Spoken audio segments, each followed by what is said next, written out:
Hello दोस्तों, मैं आशीन पटन में वहाँ में सबका स्वागत है। एक स्टोरी से शुरू करता हूँ।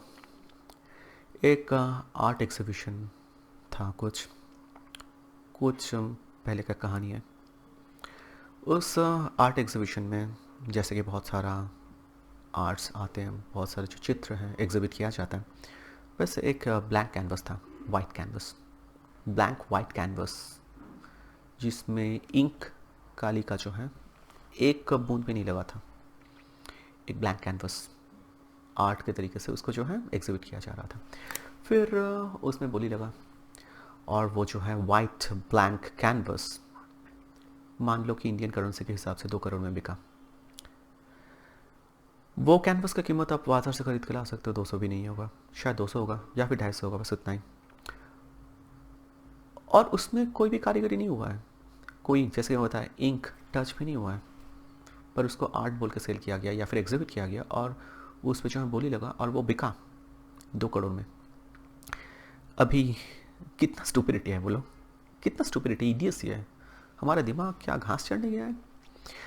अब मैं आपसे पूछना चाहूँगा, वो जो कीमत वो उस आर्ट को मिला, दैट इज़ टू से वो ब्लैंक वाइट कैनवस को मिला, वो क्या सही कीमत था उसका?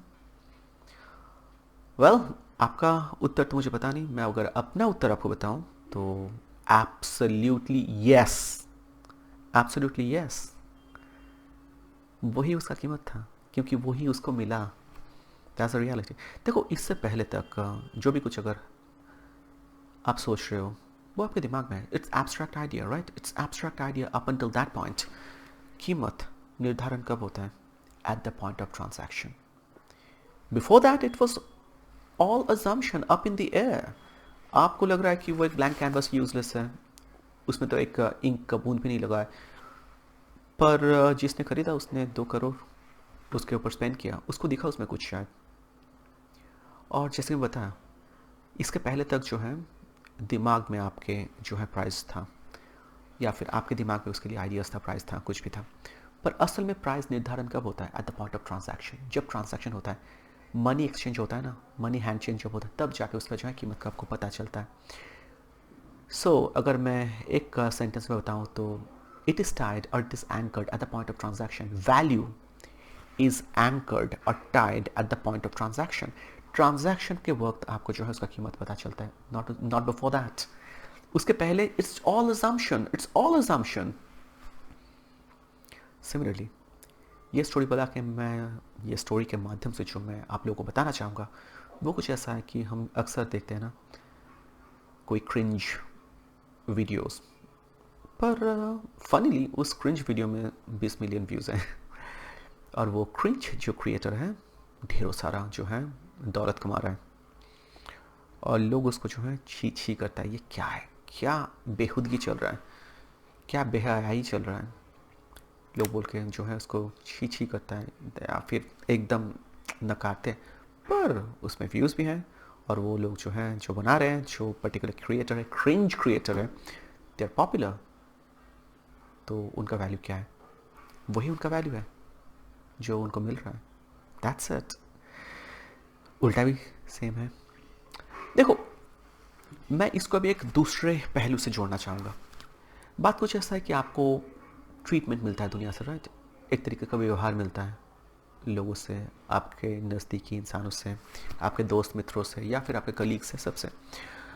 शायद मान लो कि आपको गलत व्यवहार मिलता है, बुरा बर्ताव मिलता है, आप क्या उसके हकदार हो? Well, following the same line of reasoning, वही वाला रीजनिंग अगर मेरा लॉजिक फॉलो किया जाए तो यस, आप वो ही डिजर्व करते हो। But there is a silver lining. पर यही जो है आपका डेथ सेंटेंस नहीं है।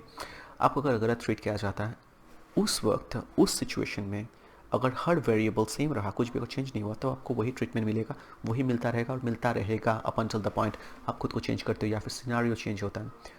फिर जब आपका सिनारियो चेंज होगा, दूसरे सेट ऑफ पीपल या फिर वही सेट ऑफ पीपल आपके तारीफ़ों के पुल बांधते रहेंगे।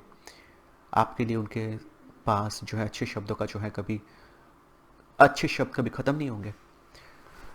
तो आप क्या डिज़र्व करते हो अभी?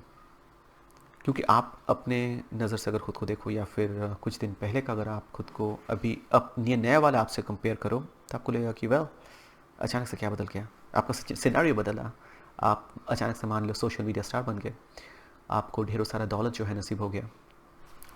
वो इंसान, वो जो इंसान थे आपकी ज़िंदगी में, जो आपको लताड़ते थे एक तरीके से, आपको जो है आपका जो है निंदा करते थे, वही आपका जो है अभी तारीफ़ करते हैं, तारीफ़ों का पुल बांधते हैं। तो आप क्या डिज़र्व करते हो अभी, जो आपको मिल रहा है वही आप डिज़र्व करते हो। एटलीस्ट इन दिस सिनेरियो में, ये सेट ऑफ थिंग में, ये सेट ऑफ जो सर्कमस्टांसेस हैं जहाँ पे वेरिएबल्स बदल चुका है, वहाँ पे आप वो डिज़र्व करते थे। बट इससे पहले सेम सर्कमस्टांसेस में आप वही वाला ट्रीटमेंट डिज़र्व करते थे जो आपको मिल रहा था।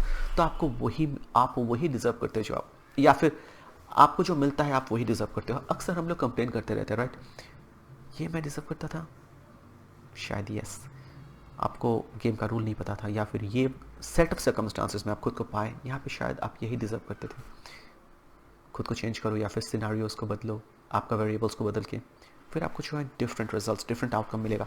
आप क्या वो डिज़र्व करते हो? यस, आप वही डिज़र्व करते हो। आप इम्पोस्टर नहीं हो। अभी आपको जो है तारीफ़ें मिल रहे हैं, वाह मिल रहे हैं, आपको लोग लेके जो है कंधे में घूम रहे हैं, आप वही डिज़र्व करते हो।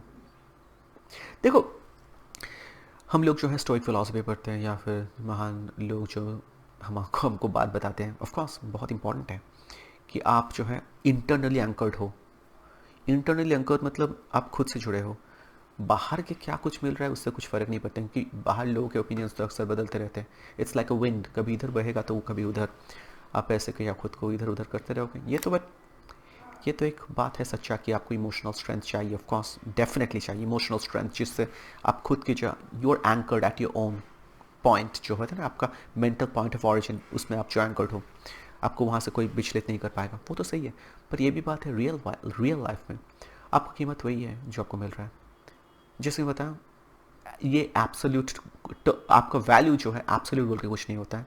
It is just that at this point in this transaction आपको ये मिला, इससे ज़्यादा आपको नहीं मिला, तो वही आपका प्राइस है, वही आपका बेस्ट वैल्यू है, और वही आप डिजर्व करते हो।